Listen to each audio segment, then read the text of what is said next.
पौष पूर्णिमा की कथा सुनने से धन संपदा प्राप्त होती है। सनातन धर्म में कोई भी व्रत व उपवास बिना व्रत कथा के अधूरा माना जाता है। इसलिए पौष पूर्णिमा का व्रत करते समय कथा अवश्य पढ़नी चाहिए।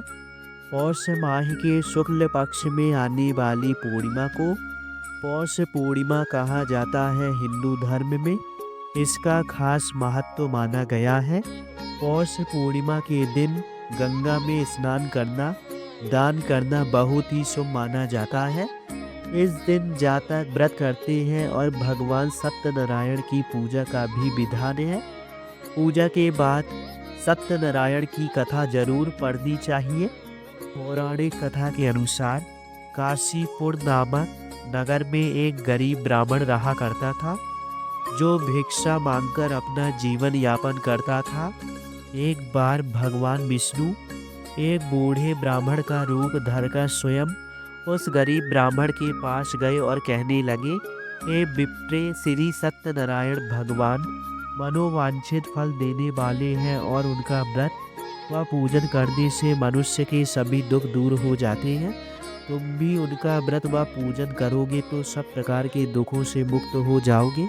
इस व्रत का मतलब मात्र भोजन न लेना ही नहीं समझना चाहिए, बल्कि उपवास के समय हृदय में ये धारणा होनी चाहिए कि आज श्री सत्यनारायण भगवान हमारे पास में ही विराजमान है। अतः अंदर व बाहर शुचिता बनाए रखनी चाहिए। श्रद्धा विश्वास पूर्वक भगवान का पूजन कर उनकी मंगलमयी कथा का श्रवण करना चाहिए।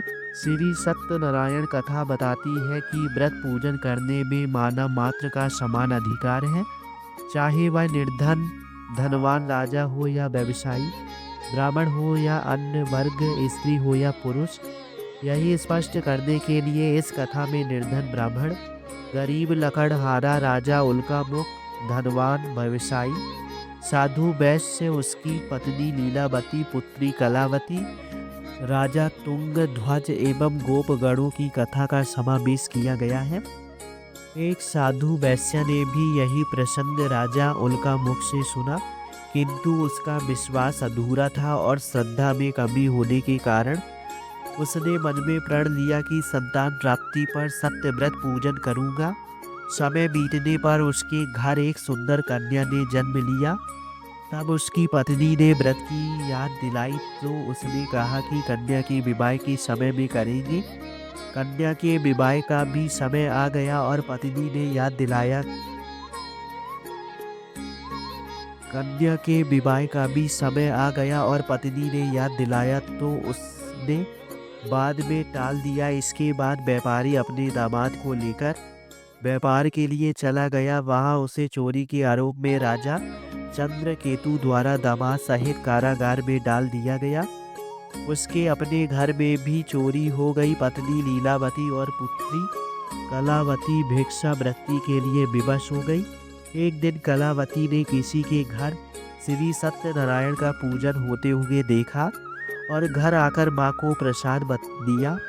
तब माँ ने अगले दिन श्रद्धा से व्रत पूजन कर भगवान से पति और दामाद के शीघ्र वापस आने का वरदान मांगा। श्री हरि प्रसन्न हो गए और स्वप्न में राजा को कह दिया कि वह दोनों बंदियों को छोड़ दे, क्योंकि वह निर्दोष है। राजा ने अगली सुबह उनका धन धान्य तथा प्रचुर द्रव्य देकर उन्हें विदा किया और संक्रांति को सत्य व्रत का जीवन भर आयोजन करता रहा। परिणाम स्वरूप उसे संसारिक सुख भोग कर मोक्ष प्राप्त हुआ। इसी प्रकार एक बार राजा तुंग ध्वज ने वन में गोपगणों को श्री सत्यनारायण भगवान का पूजन करते देखा, किंतु अपने अभिमान की वजह से राजा ना तो पूजा स्थल पर गया और ना दूर से ही प्रणाम किया और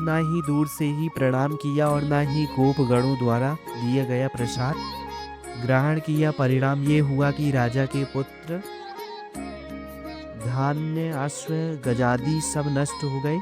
राजा को फिर ये आभास हुआ कि विपत्ति का कारण सत्यदेव भगवान का निरादन है। तब उसे बहुत पश्चाताप हुआ। वह तुरंत वन में गया और गोपगणों को बुलाकर उनसे सत्यनारायण भगवान की पूजा विधि पूछी और बाद में पूजा भी की। फिर उसने उनसे ही प्रसाद ग्रहण किया और घर आ गया। उसने देखा कि विपत्ति टल गई और उसकी सारी संपत्ति जन सुरक्षित हो गई। राजा प्रसन्नता से भर गया और अपना सर्वस्व भगवान को अर्पित कर दिया।